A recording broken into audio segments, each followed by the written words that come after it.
Every headgear has a story. Part 1. This is my Shevlin headgear. Used to say Shevlin here with the label. We could see the stitching, but that label is long since gone. Now this headgear is actually the very first headgear I ever owned. It was designed and made by hand by the late Al Shevlin from New York.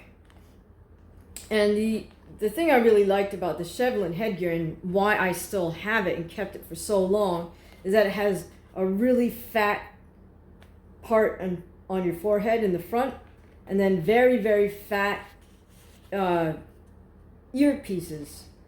So the ears really, it's hard to see here, but the ears really did stick out. And that kind of helped compensate for the fact that there's no padding back here on the back of the head, which is of course a very dangerous place to get hit.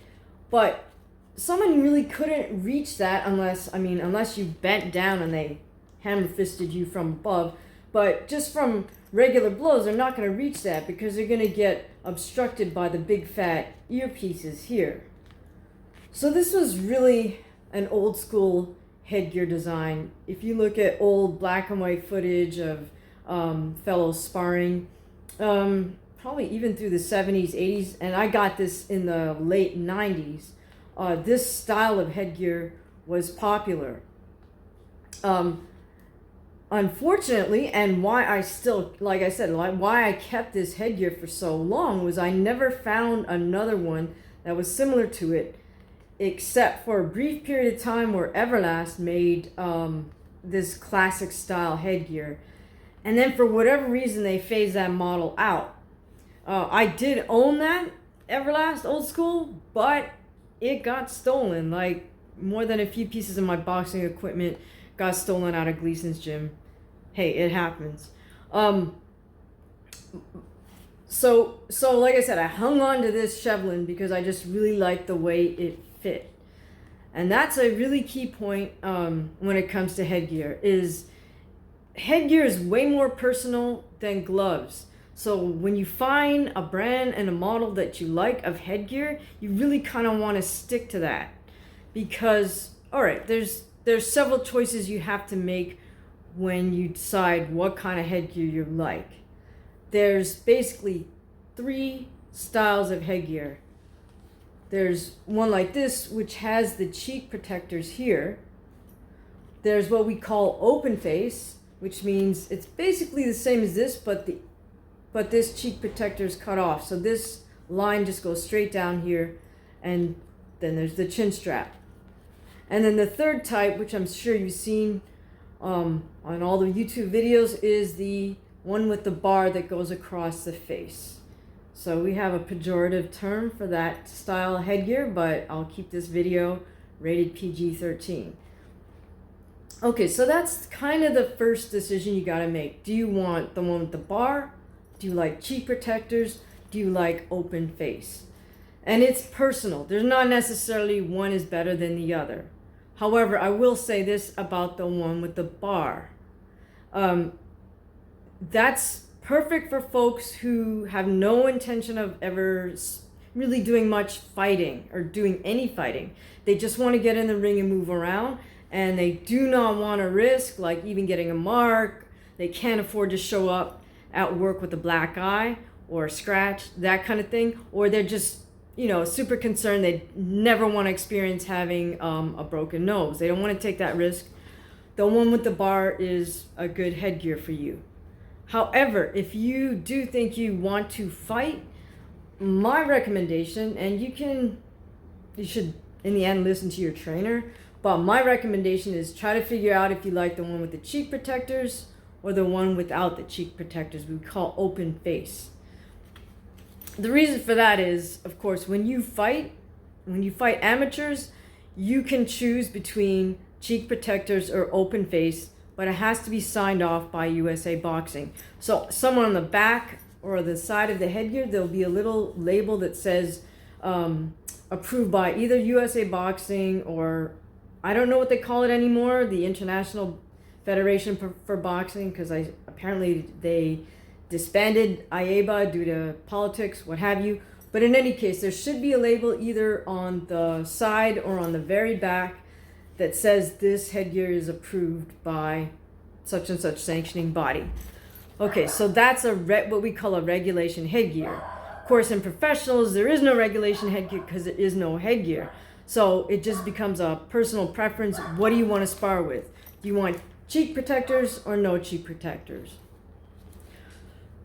Again, personal preference. Me personally, I like the ones with the cheek protectors, but there's plenty of professionals who want the open face. Like Ryan Garcia prefers open face, Paul Malignaggi prefers open face. The advantage there is you have full visibility. You're never sort of looking down and out of your peripheral and getting your vision a little bit obscured by that cheek piece.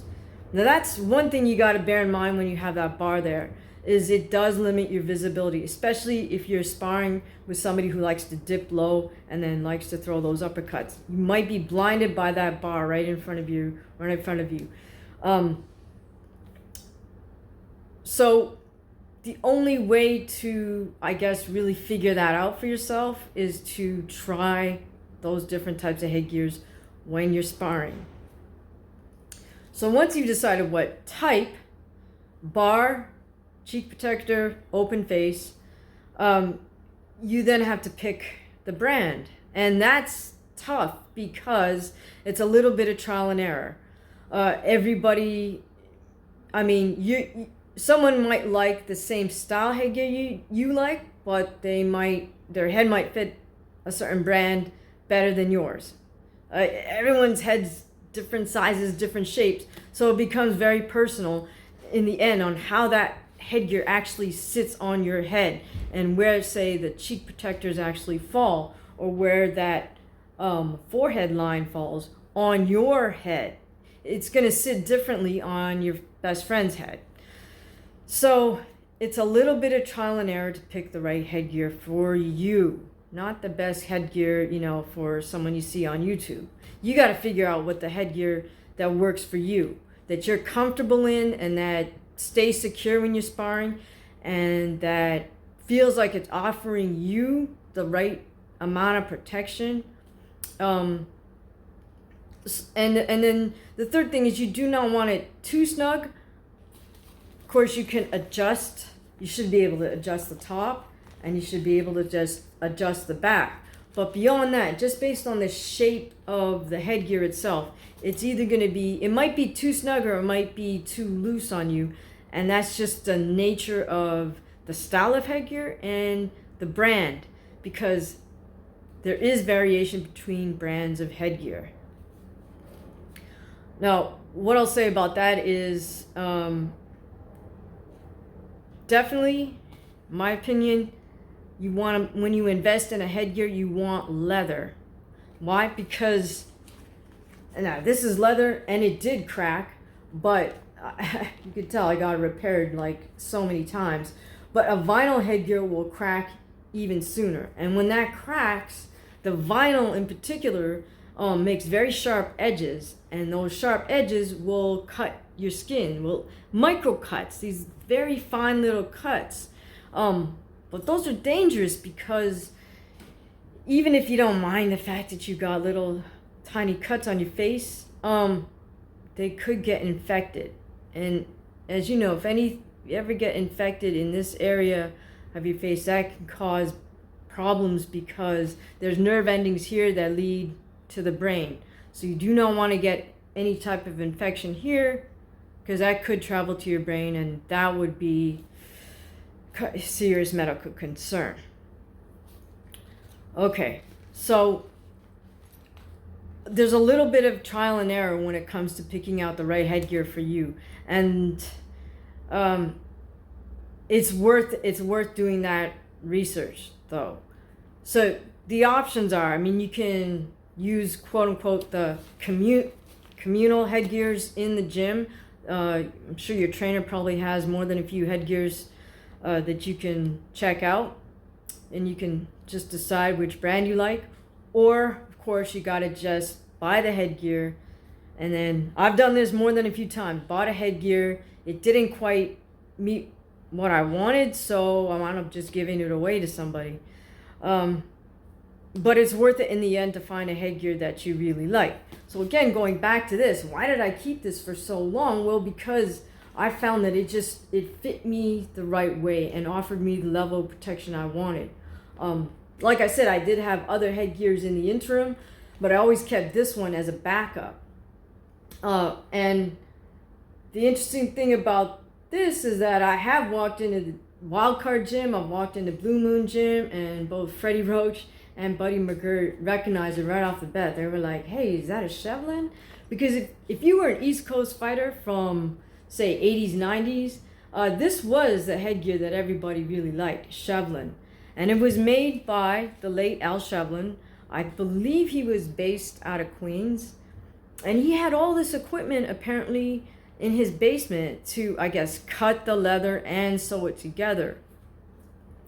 So I'll tell you how I wound up purchasing this headgear. This was when I didn't have any budget for boxing equipment, but I was using the communal sparring gear at the Queens PAL. We all were. So when it's your turn to jump in the ring, the headgear comes off the previous guy, wet, sweaty headgear gets plopped on your head. You get to lace on sweat-filled 16-ounce gloves that are even heavier. They're probably more like 20-ounce gloves with all the sweat in it. But in any case, after a few of those sessions, I'm up to getting a rash under here from the chin strap.